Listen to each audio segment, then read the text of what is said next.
नमस्कार। Observations with experience के इस यूट्यूब चैनल पर आपका स्वागत है। मैं हूं आपका मित्र असीम सक्सेना। इस पृथ्वी के ऊपर जितने लोग भी हैं जिनका जन्म हुआ है, उन सबका एक असेसमेंट होता है कि इसने जो भी काम किया वो कितना सही किया, कैसा किया, नहीं किया, खराब किया, बुरा किया, भला किया। सबका एक निर्धारण होता है। जब हम ऑफिस में काम करते हैं तो हमारा भी हर साल इवेल्यूशन होता है, असेसमेंट होता है कि इसको इंक्रीमेंट कितनी दी जाए, प्रमोशन के लायक है कि नहीं है। सरकारी दफ्तरों में भी ऐसा ही होता है, एक प्रोसेस है। जितनी भी कंपनियां व्यापार में आती हैं, कुछ प्रोडक्ट बनाती हैं, सेल्स करती हैं, उनकी भी एक बैलेंस शीट तैयार होती है हर साल इनकम टैक्स के लिए। और बैलेंस शीट से पहले बनता है एक profit and loss account. Profit and loss account का एक तरीका होता है, ये दो पार्ट में होता है, एक ग्रॉस प्रॉफिट और एक नेट प्रॉफिट। ग्रॉस प्रॉफिट वो खर्चे होते हैं जिनका कंपनी से डायरेक्ट ताल्लुक होता है, जैसे opening stock, purchases, direct labour एक साइड में होता है, सेल्स, क्लोजिंग स्टॉक एक साइड में होता है। अगर परचेज वाला टोटल ज़्यादा है, सेल्स वाला कम है, तो हो गया लॉस। और अगर सेल्स वाला ज़्यादा है, परचेज वाला कम है, तो जो भी डिफरेंस है वो इस साइड आ जाता है, ग्रॉस प्रॉफिट। फिर इस ग्रॉस प्रॉफिट से जो इनडायरेक्ट एक्सपेंसेस हैं वो घटाए जाते हैं और वो बनता है नेट प्रॉफिट। इस नेट प्रॉफिट को लिया जाता है बैलेंस शीट में। ये तो है कंपनी का स्ट्रक्चर। तो जो मानव शरीर है, जिसको ईश्वर ने धरती पे भेजा है, ये भी तो एक कंपनी है, ये भी तो अपने काम करता है और इसकी भी बैलेंस शीट बनती होगी। उससे पहले प्रॉफिट एंड लॉस अकाउंट बनता होगा। वो कैसे बनता होगा? Opening stock. अब ओपनिंग स्टॉक क्या हुआ? हमारे पिछले जन्मों के संस्कार जो हम लेके आए हैं। फिर नेक्स्ट स्टेप्स हैं परचेज। हमने इस जीवन में क्या क्या गुण जमा किए, वो परचेज हो गई कि हमने क्या नया सीखा। जो पिछला था वो तो था, हम उसी पे अटके हुए हैं, कुछ सीखा भी। सीखेंगे तभी तो आगे देंगे। और डायरेक्ट लेबर। अब डायरेक्ट लेबर क्या हुए? हमारा कर्म।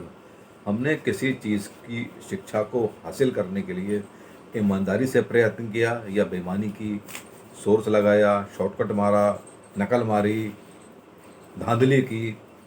हमारा कर्म कितना था ईमानदारी वाला, वो उसके अंदर टोटल आ गया। अब आता है सेकंड पार्ट, सेल्स। हमने संसार को, समाज को क्या दिया? कुछ अच्छा दिया।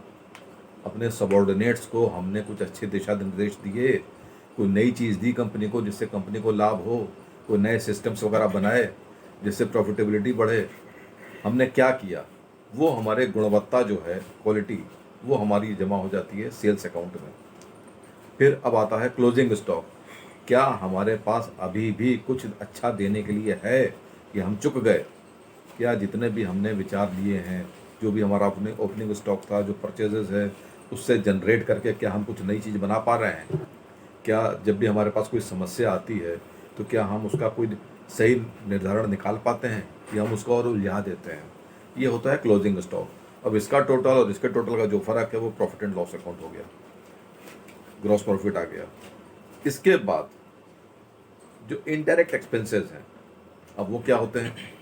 हमारे विकार, हमारी आलकस, हमारा वैमनस्य, ईर्ष्या, द्वेष, बदला लेने की भावना, किसी को नुकसान पहुंचाने की भावना, किसी का तंग करने की भावना, ये सारी जमा हो जाती हैं और ये हमारे ग्रॉस प्रॉफिट को ख़त्म कर देती हैं। कई बार ऐसा होता है कि ग्रॉस प्रॉफिट तो ज़्यादा है, लेकिन जो इनडायरेक्ट एक्सपेंसेस हैं वो ग्रॉस प्रॉफिट से ज़्यादा होते हैं, तो वो हो जाता है नेट लॉस। तो अब हमने अपने इस जीवन के अंदर ग्रॉस प्रॉफिट के बाद कितना लॉस निकाला।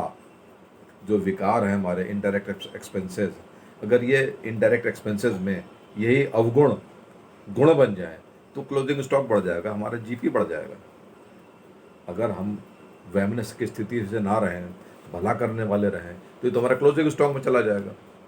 अगर हम भला करने वाले हैं, दिशा निर्देश ठीक देने वाले हैं, ईर्ष्या नहीं करते हैं, तो ये सारे गुण बन जाएंगे और गुण बनेंगे तो क्लोजिंग स्टॉक में चले जाएंगे। लेकिन अगर हम गुणवत्ता के बजाय हम बदला लेने की भावना रखते हैं, परेशान करना चाहते हैं, तंग करना चाहते हैं, किसी भी तरीके से किसी को तरक्की नहीं देख पाते, हम प्रसन्न नहीं होते हैं, जलस होते हैं, तो वो सब हमारे ग्रॉस प्रॉफिट को खा जाता है।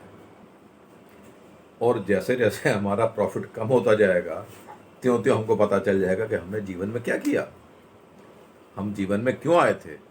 हमको ईश्वर ने इस धरती के ऊपर कुछ अच्छा काम करने के लिए भेजा था, और हमने किया क्या। जब हमारी असेसमेंट होगी तो हमको समझ में आ जाएगा कि हमने खोया या पाया, हम क्या करके गए हैं, हमने समाज को अच्छा दिया या बुरा दिया। अरे अगर आप कुछ नहीं कर सकते तो कम से कम बुरा तो मत दो, न्यूट्रल रहो।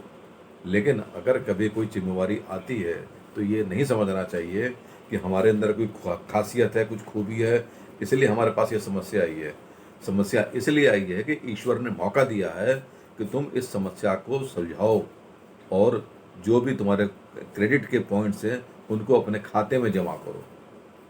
हमने ईश्वर का सम्मान करते हुए हर उस समस्या को ऐसे स्वीकार करना है जैसे वो ईश्वर का दिया हुआ एक क्वेश्चन है, और हमने उस क्वेश्चन के अंदर अच्छे आंसर प्रैक्टिकली करते हुए अच्छे नंबरों के साथ अच्छा क्रेडिट जमा करना है।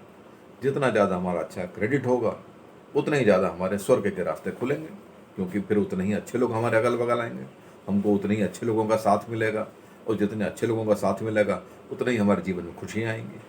तो खुशियों के लिए आवश्यक है कि हम अपने जीपी बढ़ाएं, और उसी के अकॉर्डिंग एनपी को भी बढ़ाएं, नेट लॉस ना लाएं। कई बार ये ऐसे होते हैं जो देखे गए हैं कि बड़े पैसे कमाए, लास्ट में जेल में बैठे हैं। क्या कमाया, सारा चौपट कर दिया। अरे ऐसा क्यों, हम तो जेल तो नहीं जा रहे, लेकिन हम ईश्वर की नज़रों में भी खरे पारखी उतरें, ताकि वो जब भी उनको अच्छे कामों के लिए सृष्टि के अंदर हमको भेजना पड़े, किसी को भेजना पड़े, तो हमारा चुनाव हो जाए कि हाँ उसको भेजो, वो बड़ा अच्छा काम करेगा। तो हो सकता है कल की अवतार के रूप में किसी और का जन्म हो जाए जो दुनिया का भला करके जाए। तो यहाँ तक देखने के लिए बहुत बहुत शुक्रिया। अगर सब्सक्राइब नहीं किया तो सब्सक्राइब कर दिया करें। अगर वीडियो अच्छी लगी है तो कमेंट जरूर करें। कमेंट आपके बड़े अच्छे लगते हैं, उत्साहवर्धक होते हैं, और नए नए विचार जनरेट होने का एक माध्यम बनता है। आपका दिन शुभ हो। नमस्कार।